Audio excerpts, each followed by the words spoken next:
19 साल की उम्र में जब मैं अपने शहीद पिताजी के टुकड़े घर लाई तो मैं नाराज थी इस देश से। मैं नाराज थी। मेरे दिल में यह भावना थी, मैंने अपने पिता को भेजा, तुम्हारा काम था सुरक्षित रखना। मैंने अपने पिता को हिफाजत से तुम्हारे पास भेजा और तुमने ये टुकड़े लौटा दिए मुझे, और वो टुकड़े इस झंडे में लपेटे हुए थे, देश के झंडे में। मैं नाराज थी। मैं समझती हूं शहादत की का क्या मतलब है। जैसे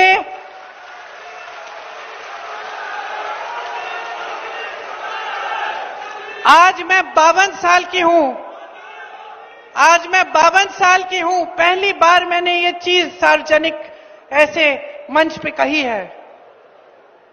लेकिन वो जो नाराजगी थी मेरी, आस्ते आस्ते मैं समझी कि उस तरह की जो नाराजगी होती है वो सिर्फ उससे होती है जिससे प्रेम करते हैं हम। मेरे देश के लिए मेरे दिल में कितना प्रेम है,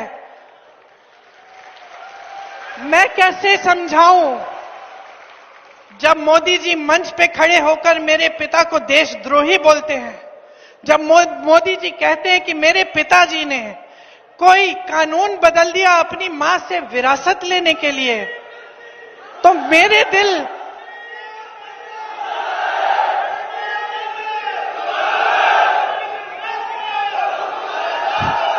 तो मोदी जी इस बात को समझ नहीं पाएंगे कि मेरे पिताजी को विरासत में धन दौलत नहीं मिली, मेरे पिताजी को विरासत में शहादत की भावना मिली। आप समझ सकते हैं, आप समझ सकते हैं। इस देश के किसान हो, इस देश की मिट्टी आपने सींची है अपने पसीने से, अपने अपने बेटे भेजे हैं सरहद पे। जब आपके बेटे शहीद होते हैं इस देश के लिए, तो मैं जानती हूं कि आपके दिल में क्या भावना है, क्योंकि वही भावना मेरे दिल में है। जो पुलवामा के शहीद हैं, जब वो हुआ, पुलवामा का हुआ, उनमें से कुछ परिवार यूपी के थे। उस समय मैं यूपी में थी, मैं गई उनके घर, और ज्यादातर परिवारों में पता है क्या बताया उन्होंने मुझे? जो बच्चे बचे थे उन्होंने कहा, दीदी हमको भी सेना में भर्ती होना है। एक लड़की थी, उसका भाई एयरफोर्स में था, उसने कहा दीदी मैं पायलट बनूंगी, मैं एयरफोर्स में भर्ती होंगी। यही है शहादत की भावना। ये भावना मोदी जी नहीं समझ सकते।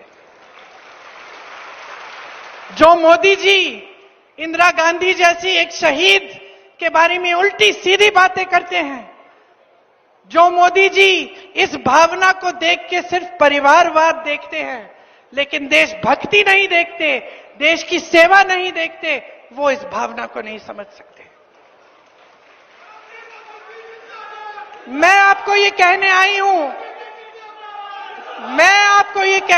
हूं कि हमें देशद्रोही कहें, हमें घर से निकाल दें।